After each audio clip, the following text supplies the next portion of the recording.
Assessment and instruction.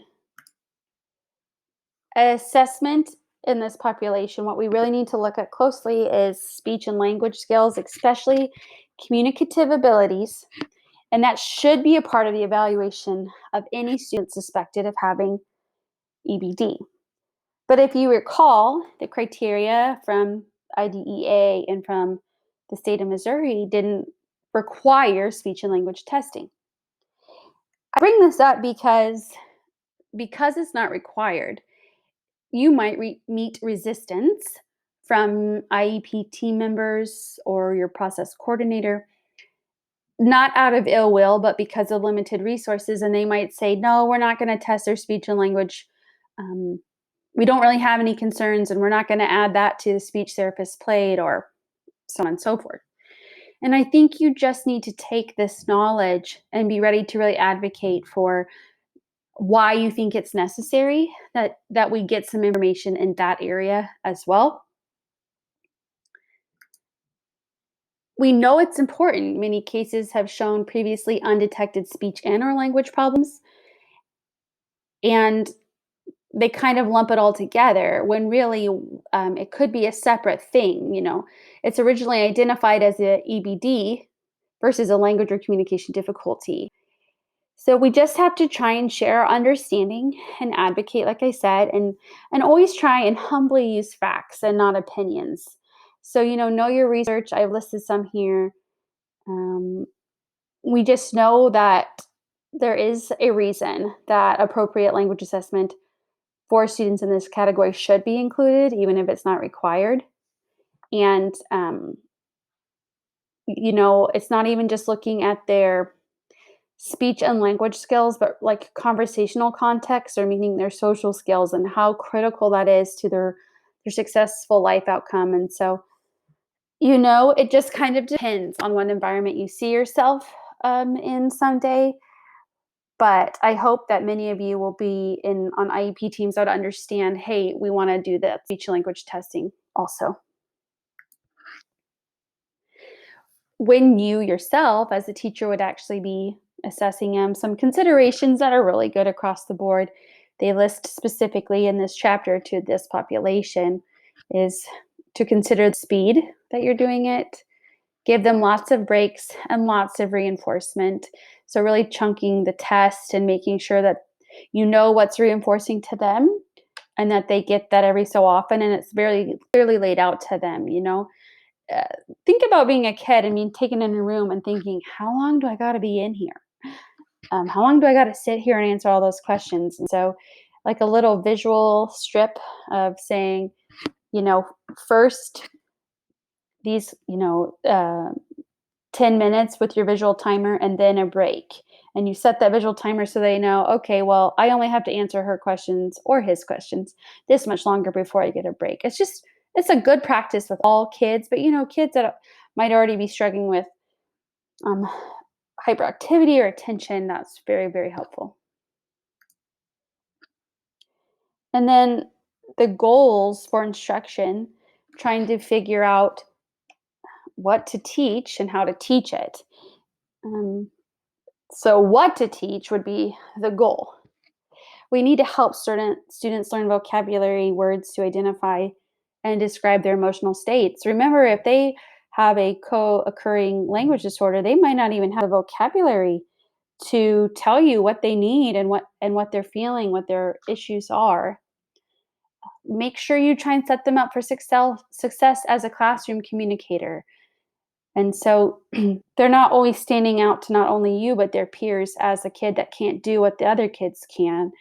So making sure that you find ways for them to be involved in class, and with that is helping students enhance their positive peer interactions. And so teaching those conversational skills, those things like how to initiate a conversation, how to take a turn in the game, how to maintain the topic that your friends suggest, all those things are so critical. And I feel like sometimes, and it's very understandable, they're not systematically taught. It's kind of assumed kids will just learn that from other kids. but it's not always the case for all kids. And so that you are just acutely aware of your students in your classroom that need that extra input, that extra help being successful, because that's not only critical to their emotional development, but their language development. Then when we talk about how, it's how you're going to deliver it. And so, meaning who all might be delivering specific services to this child. Like I had just mentioned, not all speech therapists may have the training or the understanding that we need to consider this population, because unintentionally, I think sometimes you just go by like what you know you are responsible for, which categories of disability you must be a part of the evaluation team for. And then from the teacher's perspective, whether it's the regular education teacher or a special education teacher, they kind of are focused so much on the behavior, they might miss the language. But again, we know that that better understanding of language and how it might be affecting EBD is going to help them get the maximum benefit of delivery. So we're hoping who could potentially be on that interdisciplinary team would be a reg ed teacher, the special education teacher, an SLP, and a counselor and or therapist. And we just always want to be working together, sharing goals and methods of intervention with each other. So here's Najim again. Based on what we know now, and then this kind of goes into the assessment he got. So taking what we read at the beginning and what we kind of went through in regards to this population, and based on what we know from these examples, I want you to say, what should his intervention look like? I'm going to let you pause for a minute and read, and then I am going to come back and tell you some of my thoughts, and then we'll be finished.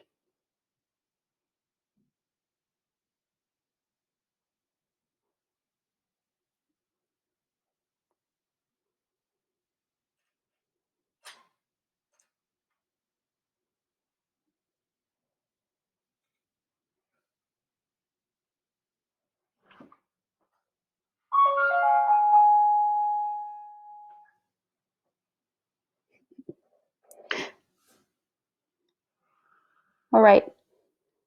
When we just look at those assessment results of the test for auditory comprehension of language, that would be testing their receptive language. You know, he didn't score high. He scored 37th percentile, 16th, and 37th. Those aren't high. Um, they're below average for sure. But typically, when we look at kids that qualify, they are in the first through 8th percentile, if that. Um, so and the more you do it, the more that'll become familiar to you. So just glancing at it, it's behind, but I don't know that we would look at that. Just looking at that, we would think he needs specific language intervention. But then you can also look at this checklist, this observation that's on the right that says kind of that checklist was filled out based on classroom observations. And then looking at those, it's not only the question of would this demonstrate that just looking at this, would this demonstrate he needs language intervention? Or even further, do you think any of these things would actually disqualify him from being labeled or identified, is a better word, as EBD? I see things like incorrect use of grammar, unable to follow verbal directions, failure to understand or pay attention to rules of conversation, um, and then all the literacy skills, a lot of phonemic awareness skills. So it's hard to know just looking at this, right? So our job is to definitely say, would they or wouldn't they? I think no matter if they would completely qualify or not, you start looking at things, and obviously that's a huge part is considering eligibility. But irregardless, man, I know this kid could use some accommodations and modifications. I know this kid needs some high reinforcement. He needs some vocabulary work. He needs some phonemic awareness goals. He needs those things so he can be a reader. And the more he reads, the better his vocabulary and grammar will be. And so this is not enough information to tell us for sure if he would qualify. But it's kind of this case study is very much like what a lot of these children will look like. They'll be tested and it's not dramatic. It's not in that, below 10 percentile, below third percentile. Um, they're kind of like obviously struggling, but they're not going to meet the criteria always to get that related service or even be primarily diagnosed. But it doesn't mean no matter what the result, you can use that evaluation information to advocate for intervention, even if it's within the regular educational classroom. And so I think sometimes, and I'm speaking from experience here, it's discouraging. And it's not like you want kids to qualify. It's not like you want them to be significantly disabled. You want to see kids get support and help. And so just remember, no evaluation is wasted. And make sure that that's true for the students you're testing, that you are going to use that information regardless if it's just to get them qualified. And so with that, email me questions if you have them. And then we're going to be moving along. Finish this quiz for this chapter and read your next chapter, chapter 11. And if you want to, you can go ahead and try and complete that quiz as you're reading.